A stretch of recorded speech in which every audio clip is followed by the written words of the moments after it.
Olá, sejam todos muito bem-vindos ao nosso canal. Hoje nós vamos falar, uma vez mais, a respeito das parábolas de Jesus. Nessa série incrível, nós estamos tirando as principais parábolas de Jesus do texto do Novo Testamento e trazendo essa informação para você. Bom, nem todo mundo compreende essas parábolas. E é por isso que nós criamos essa série justamente para tirar as principais dúvidas que as pessoas têm das parábolas de Jesus. Mas nós devemos lembrar que você pode também fazer mais perguntas nos comentários. Lembrando também que muitas vezes seus comentários são as sugestões para a nossa próxima para o nosso próximo vídeo, para o nosso próximo conteúdo, ou até mesmo para a nossa próxima série aqui no nosso canal. Quero lembrar também a você a importância de se inscrever no nosso canal, clicar no sininho das notificações para ser notificado das mensagens e conteúdos novos e exclusivos que estão subindo no nosso canal. Quero também lembrar a importância de você curtir, até porque essa plataforma entende que quando você curte esse conteúdo, você também está dizendo a eles o quanto o conteúdo está sendo importante para você. E então eles distribuem para mais e mais pessoas. Bom, nós vamos continuar no livro de Marcos. Nós falamos no episódio passado a respeito da parábola do semeador. Porém, hoje nós vamos falar de um tema um pouco similar, um pouco parecido. A parábola da semente. Mas não vamos falar só sobre ela, não. Vamos falar também do uso dessas parábolas. O que significa para Jesus? O que ele disse a respeito do uso delas? Com certeza vai impactar o seu coração e vai trazer também clareza a respeito desse importante assunto. Até porque as parábolas escritas há mais de 2000 anos atrás servem até o dia de hoje para as nossas vidas, para aplicarmos a nossa vida nesse tempo presente. Bom, eu quero ler então Marcos, capítulo de número 4, e vamos ler a respeito da parábola da semente. Marcos, capítulo 4, versículo 26 ao 29, que diz assim: Jesus disse ainda: o reino de Deus é como um homem que lança semente na terra. Ele dorme e acorda de noite e de dia. E a semente germina e cresce, sem que ele saiba como. A terra por si mesma frutifica. Primeiro aparece a planta, depois a espiga, e por fim um grão cheio na espiga. E quando o fruto já está maduro, logo manda cortar a foice, porque chegou a colheita. Jesus está dizendo aqui a respeito, mais uma vez, da pregação do Evangelho e da salvação de almas.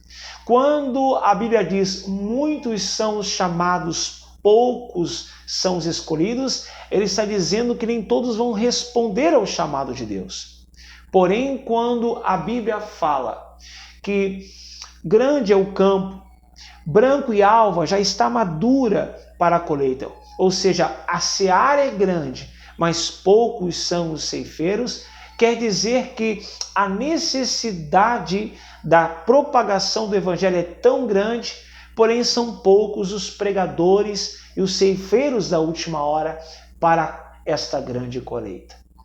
Jesus não enfatizou nenhuma outra importância maior do que essa que eu vou dizer: a salvação do próximo, o amor ao próximo, a salvação de cada uma delas. Nem ouro, nem prata, nem planta, nem qualquer outro objeto, minério, tesouro da terra é mais importante para Jesus Cristo do que eu e você. Jesus não só apenas veio à terra, mas morreu por nós. Quando João capítulo 3, versículo 16 narra Deus amou o mundo de tal maneira que deu o seu Filho unigênito para que todo aquele que nele crê não perecesse, mas tivesse a vida eterna, estava dizendo também que Jesus Cristo morreu por nós para que houvesse salvação. E a redenção da sua salvação veio mediante sacrifício vivo, porque Jesus morreu como um cordeiro. Ele morreu como uma ovelha mansa para que eu e você tivéssemos salvação e não perecêssemos até chegar ao inferno. Muitas pessoas vão ao inferno por não optar por reconhecer Jesus Cristo como seu único, suficiente Salvador. Há muitas pessoas que reconhecem Jesus apenas como mais um profeta, mais um evangelista, mais um pregador, mas Jesus não era apenas isso. O nosso Jesus Cristo, o Filho de Deus, é o enviado ao mundo, tanto para tirar o pecado, como também para trazer redenção de pecados ao homem. O Adão velho, ele morreu, ou seja, e transgrediu no início da humanidade com Eva. Mas o último Adão, ele foi vivificado. Ele morreu e ressuscitou sem mácula, sem pecado. Agora, olha só o que diz a respeito das parábolas e do uso das parábolas. O livro de Marcos, no capítulo ainda 4, versículo 33 e 34, ao qual Jesus vai falar a respeito do uso das parábolas. Por que ele usava parábolas para ensinar o povo? E com muitas parábolas semelhantes, Jesus lhes expunha a palavra, conforme podiam compreendê-la. Ou seja, ele sabia que nem todos entendiam o que ele estava falando. Mas mesmo assim ele recitava, mesmo assim ele continuava propagando o evangelho, o reino de Deus, a respeito de parábolas. No vídeo anterior você vai aprender o que aconteceu no episódio passado, na nossa gravação anterior. Nós vamos falar a respeito disso. Por que ele usava as parábolas? Porque isso também foi uma pergunta. Agora, o uso era justamente para que poucos, ou seja, nem todos compreendessem a respeito das parábolas. Mas ainda a passagem bíblica nos fala mais. Versículo 34. E sem parábolas não lhes falava tudo, porém explicava em particular aos seus próprios discípulos. Então aqui nós vemos que Jesus Cristo, ele não se preocupava com que todos entendessem o que ele falava. E está aqui a dor de muitos pregadores, e está aqui a dor de muitas pregadoras. Eu já dei aula de teologia, já formei pregadores, já fiz formação de pastores, e sempre uma pergunta me foi dada por eles. Igual, por que muitas vezes, pastor, nós estamos pregando e parece que a nossa pregação não foi boa, ou que as pessoas não entenderam bem o que a gente quis dizer? Devemos lembrar que nós somos instrumentos de Deus. É isto mesmo, instrumentos do Senhor. Somos vasos de barro, onde o Espírito Santo habita. A Bíblia vai nos dizer que nós somos o templo do Espírito Santo.